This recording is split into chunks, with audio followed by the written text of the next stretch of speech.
আমরা এখন আলোচনা করব ওয়ার্কিং ক্যাপিটাল নিয়ে। Working capital is the money available to meet current short term obligation and upcoming expenses. Working ক্যাপিটালের মাধ্যমে মূলত কোম্পানির ফাইন্যান্সিয়াল হেলথ সম্পর্কে জানা যায়। তাহলে আমরা বলতে পারি working capital is the difference between current assets and current liabilities of a firm or a company. Working ক্যাপিটালের ফর্মুলা হলো working capital equal to current assets minus current liabilities। একটি কোম্পানির মূল কারেন্ট অ্যাসেট কোনগুলো এবং কারেন্ট লায়াবিলিটিস কোনগুলো আমরা এগুলো জানব। মূলত একটি কোম্পানির মূল কারেন্ট অ্যাসেট হলো ক্যাশ, অ্যাকাউন্ট রিসিভেবল হলো যেই আপনি বাকিতে বিক্রয় করেছেন, যেই টাকাটা আপনি পাবেন দেনাদারের কাছে, সেটা হলো অ্যাকাউন্ট রিসিভেবল, যেটা আপনি ভবিষ্যতে পাবেন। Account receivable. 3 নাম্বার হলো ইনভেন্টরিজ অথবা স্টক, এবং ম্যানুফ্যাকচারিং বিজনেসের ক্ষেত্রে র মেটেরিয়ালস হতে পারে, finished goods and working process. এই 3টি উপাদান হলো মেইন কারেন্ট অ্যাসেটের উপাদান: cash, account receivable, inventories or stock. আর কারেন্ট লায়াবিলিটিসের মূল উপাদানগুলো হলো অ্যাকাউন্ট পেয়েবল হলো যে টাকাটা আপনার পরিশোধ করতে হবে। আপনি বাকিতে পণ্য কিনেছেন, এই টাকাটা আপনার পরিশোধ করতে হবে। Account payable, short term borrowings and accrued liabilities মানে হলো যে একটা এক্সপেন্স হয়ে গেছে কিন্তু এক্সপেন্সটা এখনো পরিশোধ করা হয়নি, expense incurred but not yet paid. এই 3টি হলো মূল কারেন্ট লায়াবিলিটিস। এখন আমরা কারেন্ট অ্যাসেট থেকে যদি কারেন্ট লায়াবিলিটি বাদ দেই তাহলে আমরা টোটাল ওয়ার্কিং ক্যাপিটাল পাব। মূলত ওয়ার্কিং ক্যাপিটাল হলো অপারেটিং লিকুইডিটি, যে লিকুইডিটি দ্বারা সকল চলতি দায় দ্রুত পরিশোধ করা যায় এবং এই মূলধন দিয়ে কোম্পানির অপারেশন কন্টিনিউ করা হয়, স্বল্পমেয়াদী দায় মেটানো যায় এবং আপকামিং অপারেশনাল এক্সপেন্স মেটানো হয়। পর্যাপ্ত ওয়ার্কিং ক্যাপিটাল না থাকলে একটি কোম্পানি বিভিন্ন ধরনের সুবিধা থেকে বঞ্চিত হয়। একটি কোম্পানি একটি ক্যালেন্ডার ইয়ারে বিভিন্ন ধরনের ডিসকাউন্ট সুবিধা পেয়ে থাকে। যদি আপনার পর্যাপ্ত ওয়ার্কিং ক্যাপিটাল না থাকে তাহলে ক্যাশ ডিসকাউন্ট ফ্যাসিলিটি থেকে বঞ্চিত হয়। তাছাড়া একটি ব্যবসায়ে প্রফিটেবল বিজনেস অপরচুনিটি থাকে, বিভিন্ন সময়ে এই অপরচুনিটিগুলো আসে। যদি আপনার ওই কোম্পানিতে পর্যাপ্ত ওয়ার্কিং ক্যাপিটাল না থাকে তাহলে এই বিজনেস অপরচুনিটি থেকে বঞ্চিত হয়। আমরা এখন আলোচনা করব main factors determining working capital requirement, অর্থাৎ আমার কি পরিমাণ ওয়ার্কিং ক্যাপিটাল রাখতে হবে সেটা যেই বিষয়ের উপর নির্ভর করে ওই ফ্যাক্টরগুলো নিয়ে আমরা এখন আলোচনা করব। প্রথমে আমরা আলোচনা করব ভলিউম অফ সেলস হলো কী পরিমাণ পণ্য একটি নির্দিষ্ট সময়ে বিক্রি করা হয়েছে সেটা এটার মাধ্যমে জানা যায়। এই বিক্রয়টা কত দ্রুত হয়েছে সেটার উপর নির্ভর করে আমার কত ওয়ার্কিং ক্যাপিটাল রাখতে হবে। যদি স্লো সেল হয় সেক্ষেত্রে ওয়ার্কিং ক্যাপিটাল বেশি রাখতে হয়, আর যদি কুইক সেল হয় সেই ক্ষেত্রে ওয়ার্কিং ক্যাপিটাল কম রাখতে হয়, কারণ দ্রুত আমার ক্যাশ টাকাটা হাতে চলে আসে, সেই ক্ষেত্রে ওয়ার্কিং ক্যাপিটাল কম রাখতে হয়। সেল যত দ্রুত হবে কোম্পানি তত প্রফিটেবল হবে।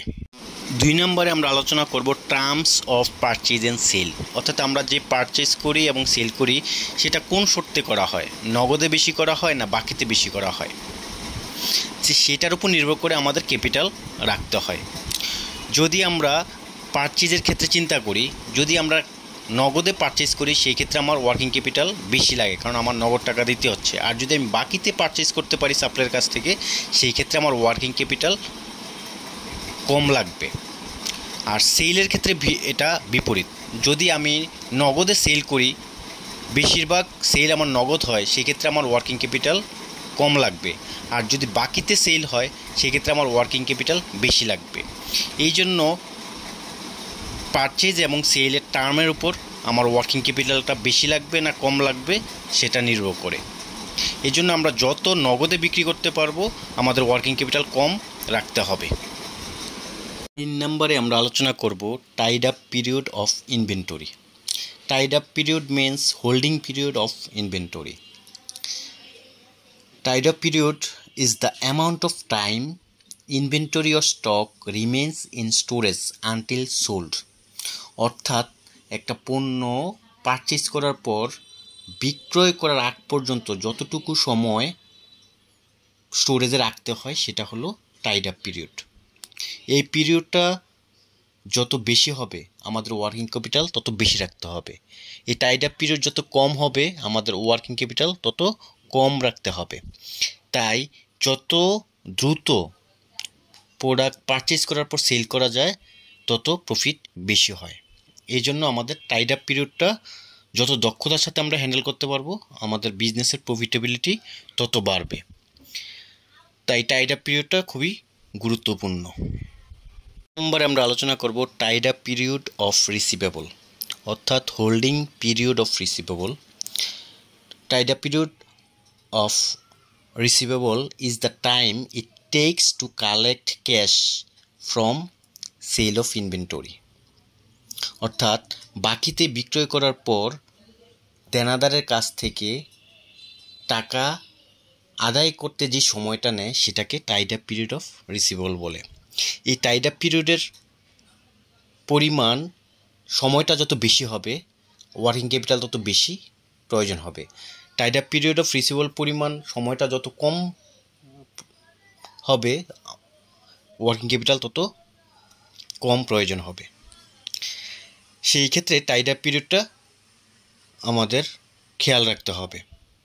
যত দ্রুত আমরা কালেকশন করতে পারবো তত প্রফিটেবিলিটি বাড়বে এবং ওয়ার্কিং ক্যাপিটাল কম রাখতে হবে।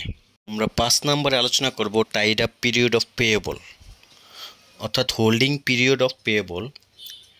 এটি সাপ্লাইয়ের কাছ থেকে বাকি পণ্য ক্রয় করার পর কতদিন পর পর টাকা পরিশোধ করতে হয়। এটার ডিউরেশন যত বেশি হবে ওয়ার্কিং ক্যাপিটাল তত কম লাগবে। বাকিতে ক্রয় করলে ওই পণ্যের জন্য ক্যাপিটাল প্রয়োজন হয় না। 6 নম্বরে আমরা আলোচনা করব প্রোডাকশন সাইকেল, অর্থাৎ ক্যাশ কনভার্সন সাইকেল। একটা পণ্য তৈরি করার পর থেকে বিক্রয় করার পর হাতে টাকা পাওয়া পর্যন্ত যে সময়টা সেটাকে প্রোডাকশন সাইকেল বলে। এই সাইকেলটা যত বেশি লম্বা হবে তত ওয়ার্কিং ক্যাপিটাল প্রয়োজন হবে। এই সাইকেলটা যত শর্ট হবে ওয়ার্কিং ক্যাপিটাল তত কম লাগবে। এই জন্য একটা বিজনেস কতটা দক্ষ সেটা নির্ভর করে তার প্রোডাকশন সাইকেলের উপর, কত দ্রুত প্রোডাক্ট তৈরি করার পর ক্যাশে পরিণত করতে পারে।